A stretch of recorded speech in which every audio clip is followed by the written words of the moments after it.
Bagian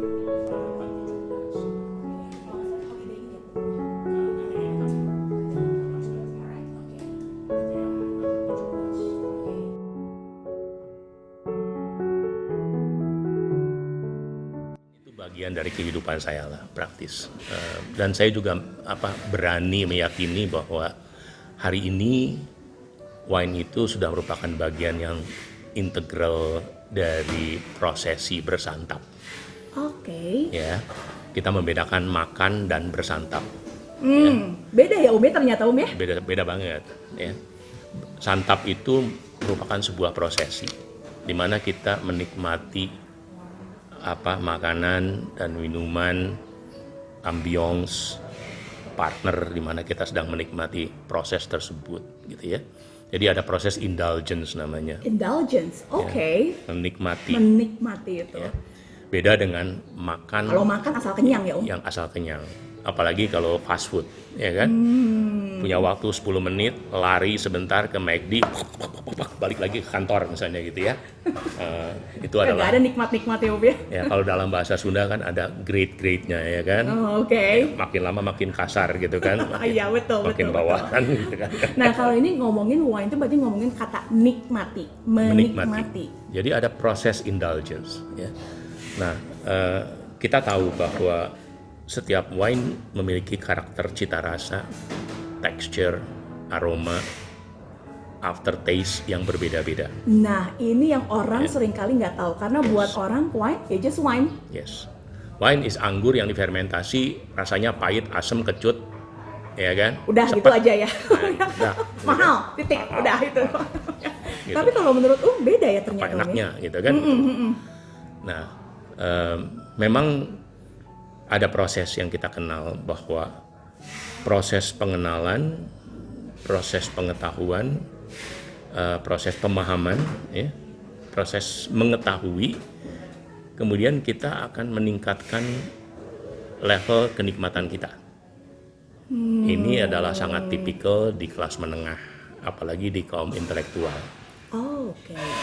Ya. Kita nggak bisa menikmati whisky bagus atau wine bagus tanpa kita memahami. Itu poin yang penting Yom ya. Kenapa wine? Apa wine itu Yom ya? Ya. Manusia punya pilihan untuk mengenal lebih dalam atau tidak, ya kan? Itu hak individu, ya kan? Ada orang-orang yang mampu untuk memahami lebih dalam, mampu secara finansial untuk membayar produk tersebut. Dia lakukan, tapi kemudian dia cicip, dia minum, dia bilang ini apa enaknya, satu botol 200 juta harganya gitu. Nggak salah loh gitu kan. Ada contoh yang seperti ini.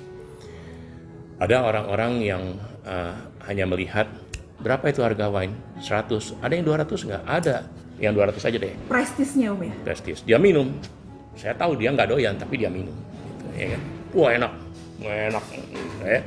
Ada ya kan? Tapi bukan ini yang sebetulnya merupakan kunci kenikmatan. Kunci kenikmatan adalah memahami proses indulgence tadi gitu. Bagaimana kita bisa menikmati dengan pemahaman. Ya. Ambil contoh paralelnya. Ada sebuah patung. Ya, saya lihat di sini banyak patung Ya. Om. Ya. Ada 3 orang yang melihat patung yang sama. 3 orang ini punya opini yang berbeda. Tergantung dari sensibilitas, dari background pengetahuan dia tentang Patung tersebut, ya kan, tentang patung, tentang history, ya. Tergantung dari pengalaman hidup dia, bersentuhan dengan 3 dimensi, dengan rupa, ya, dengan proses pembuatan patung tersebut, gitu ya, sensibilitas dia terhadap bentuk, ekspresi, ya kan? Itu semua campuran-campuran bekal pengalaman yang membuat ketiga orang ini menikmati patung yang sama dengan cara yang berbeda dan kenikmatan level yang berbeda, gitu ya. Ambil contoh seperti itu.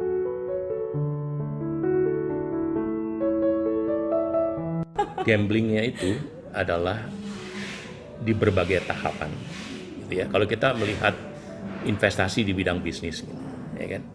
Bilanglah kita mau bikin pabrik kemasan plastik, gitu kan? Gambling kita beli mesin mahal, kita mesti beli lahan. Gambling kita ada di pasar, ya kan?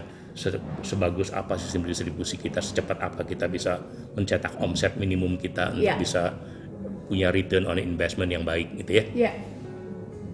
Ini investasi atau bisnis yang sederhana kalau di mata seorang wine grower, seorang winemaker, seorang vineyard owner, gitu. Why?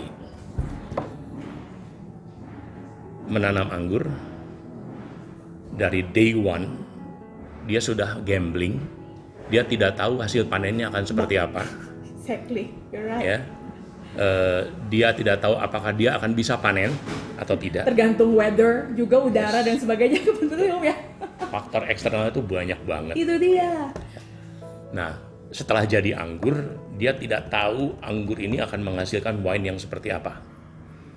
Di dalamnya ada sederetan skill dan sensibilitas atau art sense di dalamnya, mirip-mirip keempuan seorang seniman. Ya, wow, sampai segitunya ya Om ya. Untuk bisa menciptakan wine yang bagus. Ya kan? Manakala panen kita hancur, ya, bilanglah di tengah-tengah pada waktu kematangan 80%, tiba-tiba ada frost, serangan frost. Udara tiba-tiba menukik, temperaturnya dingin turun ke dan titik membeku ya Om ya, berarti ya kan? itu kan? Hancur semua itu, bunga-bunga hancur semua, mati, tidak ada buah. Ya, berarti tidak ada panen. Iya. Atau minimal. Betul. Kalau udah 80%, jadi ini buah anggur diserang dingin seperti itu, satu malam aja mengkerut semua, hancur. Hasil yang dicapai nanti dari wine yang dipetik, dari anggur yang dipetik, sangat asam, pahit, dan susah sekali dihandle gitu. Kalau winemaker yang tidak punya pengalaman, dia hanya mengatakan, oh my god, kumpulin semua buang. Gitu kan? Ya.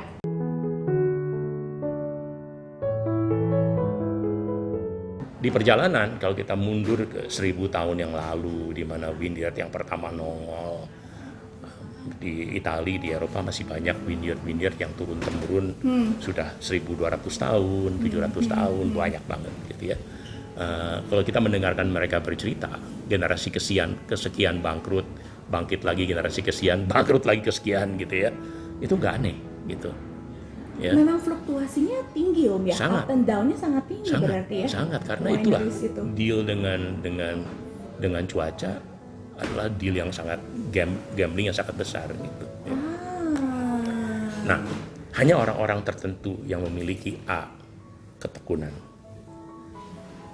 fighting spirit yang tinggi, punya sense of art sebetulnya, ya, punya passion yang sangat tinggi. Menanam anggur aja perlu sense of art ya, Om ya. Oh yes. Okay. Ya kan. Dia keliling, dia petik, dia lihat, ya kan, dia cicip, dari pengalaman indrawan tersebut dia bisa ambil keputusan. Kalau gini terus, lihat cuaca, prediction-nya kayak apa, forecast-nya kayak apa. Kalau gini terus besok panen. Mobilisasi orang 200 orang, turun ke kebun, petik. Ya, itu yang terjadi di traditional vineyard ya. Begitu dipanen, lusanya memang betul-betul hujan besar, udara dingin sekali gitu. Aduh, selamat saya. Ya. Tapi baiklah, ini barang setengah matang nih, gue dapet petik, gitu kan. Akibatnya ya inilah, asam, pahit. Mempengaruhi ya, result dari itunya juga. Yes.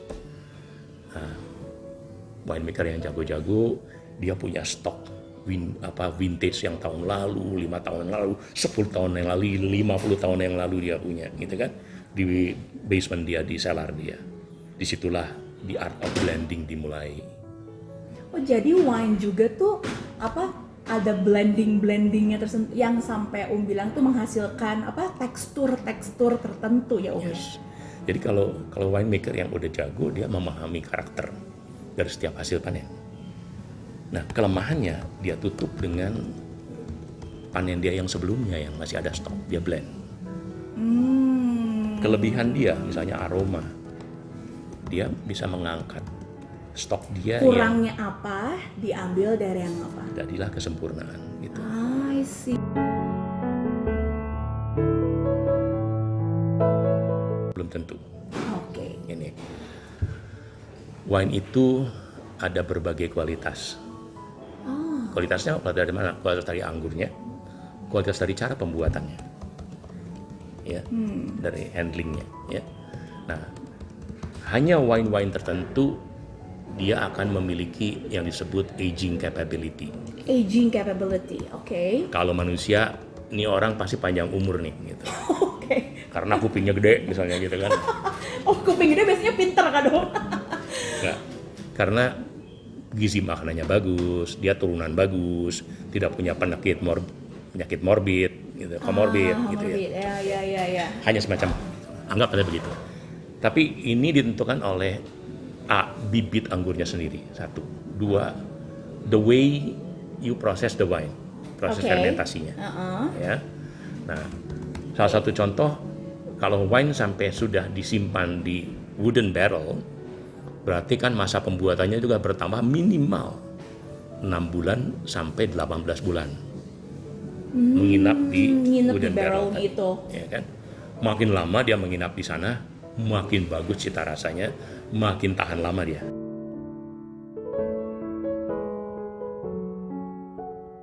Seorang winemaker kerjanya cuma setiap hari keliling ke cellar, dia punya buku catatan sendiri, ada nomornya, ambil, buka, tutup dari kayunya itu, angkat, ambil colokannya, Iya, kecil itu kan? supaya bisa keluarin, Iya. ambil gelas kecil, cium, oke, nyatet, tutup lagi, jalan lagi berikutnya, sama gitu terus. Dia ukur maturity dari tiap barrel sampai di mana. Ya, dia hafal banget ini wine ini bakal dijadiin bikin apa, ini bakal dibikin apa gitu, dia hafal banget. Jadi prosesnya itu bukan proses seperti produksi di pabrik yang gegap gempita. Mass product, bukan ya berarti Om ya? Is a mix of memory, experience, sensibility, ya kan? Is very silent dan artistik ya kalau orang bilang. Ya.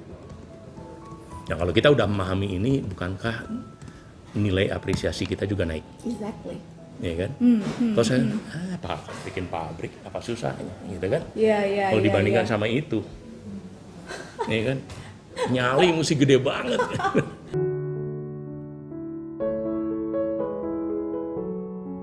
Waktu itu saya masih sekolah di semester 6 kalau nggak salah.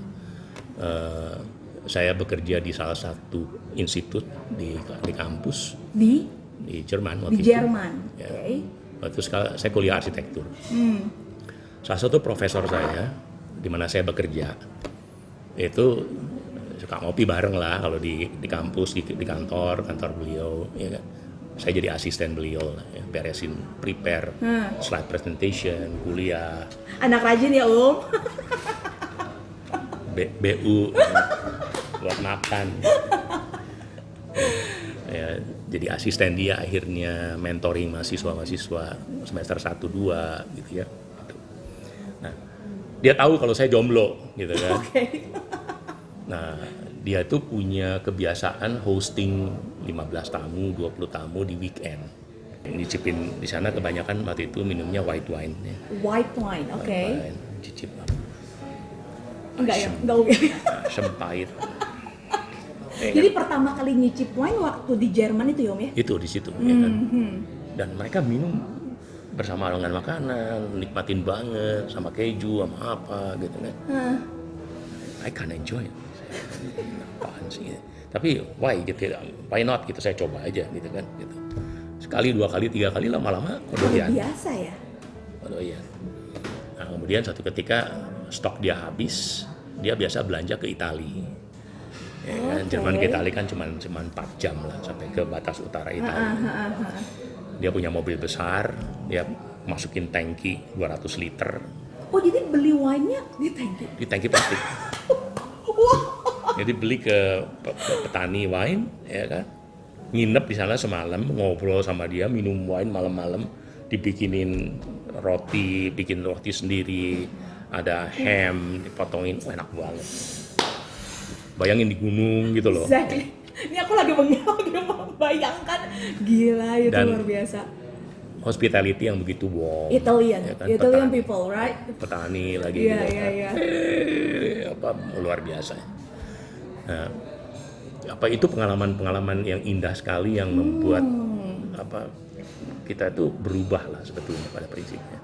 Mendalami kehidupan petani wine di sana tuh seperti apa, ya. Kesederhanaan mereka, ya. Kesabaran mereka. Iya, iya, iya, Ya. iya. Nah, apa kemudian ya begitu kita lewat pengalaman itu, menikmati wine itu sudah jadi berbeda lagi. Karena teringat si bapak ini, si gitu That's loh. good point. Yes, Yes. betul, betul, betul. Itu yang tadi saya maksud. Campuran antara experience dan pengetahuan dengan knowledge di situ, ketika kita combine dengan indera perasa dan penciuman Iya, kita, iya, iya. itu menjadi sangat kaya. Benar. Karena benar. memori ikut bekerja. Saya mengalami hal seperti itu 3 tahun 4 tahun, kemudian saya start collecting sendiri di sana. Oh, oke. Saya masih bekerja di tempat lain, di kota lain sebagai arsitek, waktu itu arsitek muda.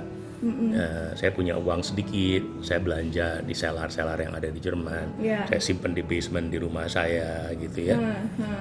Kebiasaan itu tumbuh di sana. Dan Oke. saya sangat menikmati. Kalau weekend janjian sama teman gitu kan, bawa 1 botol, 2 botol, atau teman datang ke tempat saya buka beberapa botol, kita minum sama-sama. Ya. Teman bawa cheese, bawa anggur, Ya. bawa apa Potluck. gitu. It's just potluck, right? This culture di sana ya, Om ya? Always so warm and so memorable ya kan, Exactly. gitu ya. Hal semacam itu tuh udah jadi bagian dari indulgence proses yang kita sangat terlatih di dalamnya gitu. Kualitas letaknya ada di sana, bukan di ambience yang luxury, bukan di pakaian yang mewah, ya, bukan di glamorous publication, bukan gitu ya. Tapi malah di the warmth of the wine. Simplicity, friendship, ya kan, purity, Ya, honesty, ya, gitu ya. ya. Itu yang penting banget gitu ya. Nah, ketika kita memahami ini, kita nggak mau ditukar dengan yang lain-lain gitu. Untuk apa pakai Ferrari, nggak nyaman. Pakai Kijang, duitnya simpen beliin wine enak.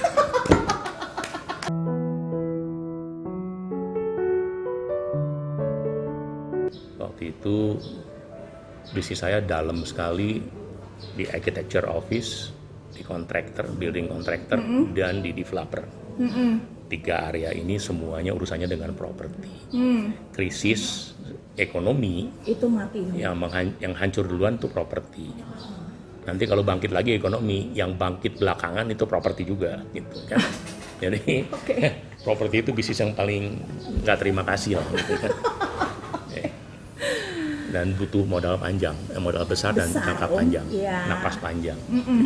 Nah di situ titik apa kayak turning point-nya gitu ya, Om ya? Saya menemukan titik nadir saya di situ gitu.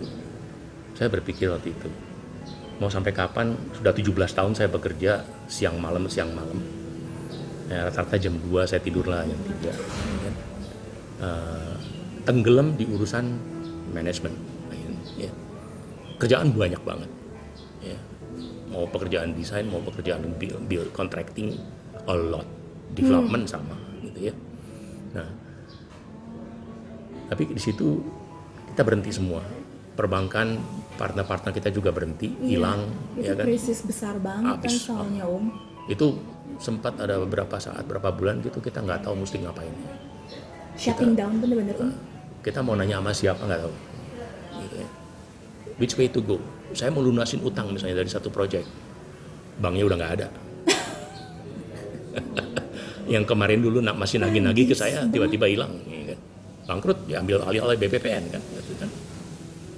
Nah, itu situasinya gitu, dimana saya berpikir, yes,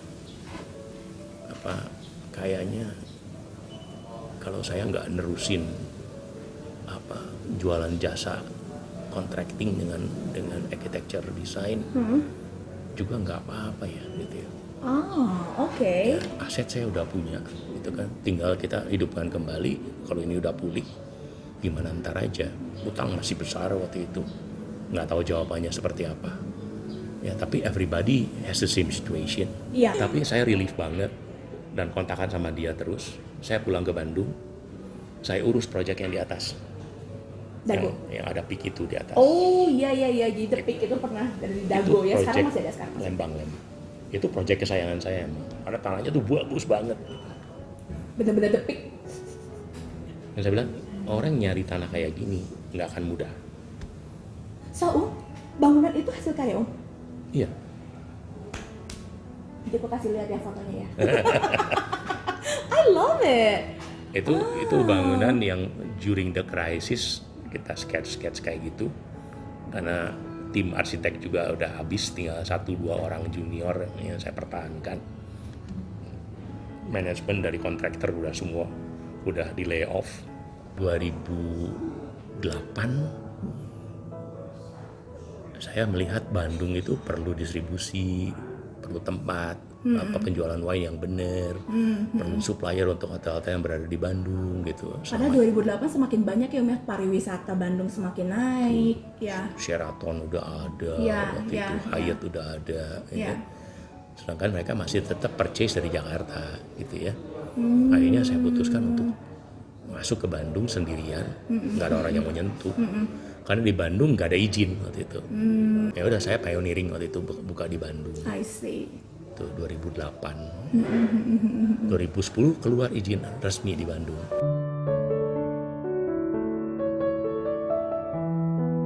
Seperti halnya kita melihat buah-buahan yang lain gitu ya. Tiap buah itu kan punya karakteristik sendiri-sendiri. Bicara soal mangga dulu aja ya. Asik. Ada mangga gedong, ada mangga cengkir, ya, ada mangga kueni, ya kan? Gitu Iya.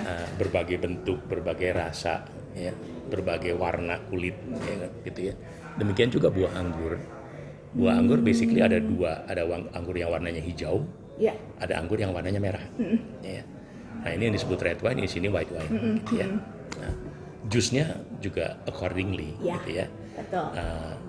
Kalau jus dari kedua anggur tadi, cairannya bening. Iya benar kan, hasil akhirnya tapi aja bening kan Om ya. Kenapa merah? Karena kulitnya merah, larut ke cairan, gitu ya.